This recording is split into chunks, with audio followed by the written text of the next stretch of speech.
waxay doonayaan inay ummadeena bedelaan oo ay soo saaraan mid muxuu ahaayay nin reer Boorama ah oo muxuu ahaayay beelaha Boorama ka soo jeeda oo adin hebel u taqaani oo calankii Soomaaliland gacanta ku haya oo muxuu ahaayay Soomaaliland han noolaata leh oo laakiin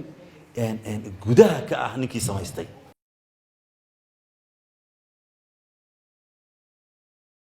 waxyaabaha runtii badbaadiyay dad badan oo aan jeelka ku arkay waxa weeye xuska Allah waxa weeye si kasta xorriyad looga qaado eed kasta lagu sameeyo oo yaani qol yar lagu xiro oo lagu dul alifo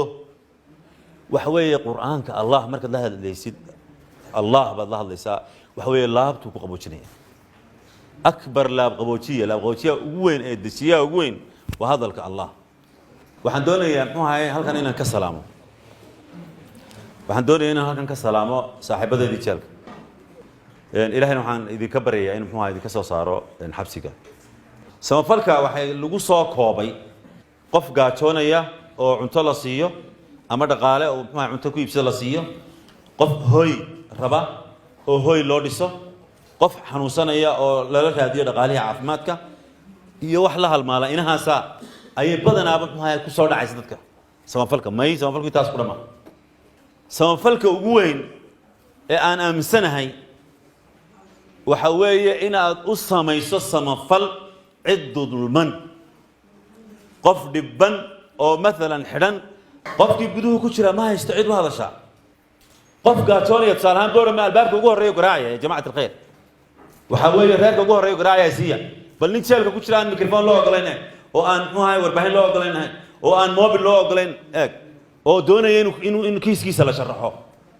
dadkaasi miyaan loo u baahnay samafal sidaan ugu baahnaa waxa jira haliso badan oo yaani muxuu ahaayay dad baa jira iyo dhinacyo iyo hay'ado iyo ashxaas hoos u shaqaysanaya oo burburinaya dhaqankeena iyo diinteena nolosheena qaybaha kala duwan ilaahdo waan danaynaa waan horumarinaa caafimaad baan horumarinaa waxbarashaan horumarinaa arrimaha ugu muhiimsan ay duulaanka u yihiin waxa weeye diinteena iyo dhaqankeena inay burburiyaan oo mamsuuqiin inaga dhigaan oo ay soo saaraan jiil yaani muxuu ahaayay muuqa Soomaali ah gudahana muxuu ahaayay afkaar lagu shubtay khatarta weyn ee nagu soo foolay waa taas qorshe u yaala 30 sano soo socda 20 sano soo socda 10 sano soo socda mid fog iyo mid dhowba waxay doonayaan inay ummadeena bedelaan oo ay soo saaraan mid muxuu ahaayay nin reer Boorama ah oo muxuu ahaayay beelaha Boorama ka soo jeeda oo adin hebel u taqaani oo calankii Soomaaliland gacanta ku haya oo muxuu ahaayay Soomaaliland han noolaata leh oo laakiin gudaha ka ah ninkii samaystay markuu cid fikir kala wadata ku barbaariso soo cidda fikirkeeda qaadamaysa waxa cidi kama hadasho wala xisbiya ka hadla wala qeyrkood ba ka hadla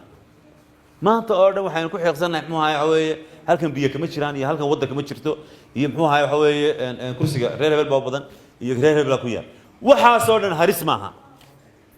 hadday reer hebel wada qabtaan iyo haddii wadda la sameyn waayo war waxa weeye basharkii baa burburay البشر قبل الحجر إن بشر كالجوه الرياهي دت كذا لبربرونية ودوين كأنه إيجا إنه يكراسي ده إنه إيجا إنه دت كأني بقى لبربرونية عبد الرزاق يفرحان بالجربة إنه نقدان دت كله وأنا نقول عبد الرزاق إنه يفرحان كان أي هو يدي أبيه للدنيا